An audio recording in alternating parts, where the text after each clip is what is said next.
দৃষ্টি ঠিক এই মুহূর্তে আসলে খুব স্বাভাবিক পরিস্থিতি সেটি বলা যাচ্ছে না, কিছুটা থমথমে পরিস্থিতি বলা চলে। আমরা রয়েছি ঢাকা বিশ্ববিদ্যালয়ের উপাচার্যের বাসভবনের সামনে। কিছুক্ষণ আগেই কিন্তু বলা চলে যে সাধারণ শিক্ষার্থীদের যে কোটা সংস্কারের আন্দোলনের বিক্ষোভ মিছিলটি ছিল আজকের, সেটি আসলে ঢাকা বিশ্ববিদ্যালয়ের শহীদুল্লাহ হল থেকে শুরু হয়ে শহীদ মিনার, এরপর একটি বড় পথ অর্থাৎ দোয়েল চত্বর আশপাশের এরিয়া প্রদক্ষিণ করে কিন্তু এটি শেষ হয় ঠিক এই ভিসির বাসভবনের সামনে এসে।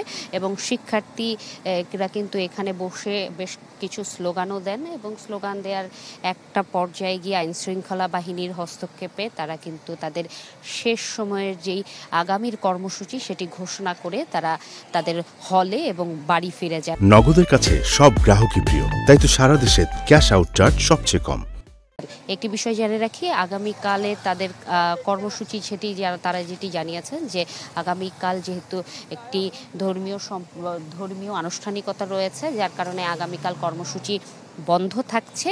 তবে আগামীকাল সন্ধ্যা কিংবা রাতে সমন্বয়কারীদের পক্ষ থেকে তারপরের কর্মসূচিটি ঘোষণা দেওয়া হবে এবং সাধারণ শিক্ষার্থীরা তারা তাদের যেই এক দফা এক দাবি সেটি না আদায় হওয়া পর্যন্ত রাজপথ ছেড়ে না যাওয়ার প্রত্যয় কিন্তু জানিয়েছেন। একই সাথে তারা তাদের যে সংস্কারের দাবিটি সেটি সুস্পষ্টভাবে আসলে তুলে ধরার চেষ্টা করেছেন যে সংবিধান অনুযায়ী সুযোগের সমতা নিশ্চিতের জন্য অনগ্রসর জাতি অর্থাৎ ক্ষুদ্র নৃগোষ্ঠী, একই সাথে যারা রয়েছেন প্রতিবন্ধী এবং মুক্তিযোদ্ধাদের সন্তান অর্থাৎ প্রথম প্রজন্মকে সামনে রেখে কিন্তু তারা কোটা সংস্কারের দাবি করছেন এবং এটা জাতীয় সংসদে আইন আকারে পাশের কথা তারা বলছেন এবং এই দাবিটি নিয়েই কিন্তু তারা বিক্ষোভ মিছিল করে যাচ্ছেন। দৃষ্টি এই ছিল ঢাকা বিশ্ববিদ্যালয় এলাকা থেকে আমার কাছে সর্বশেষ।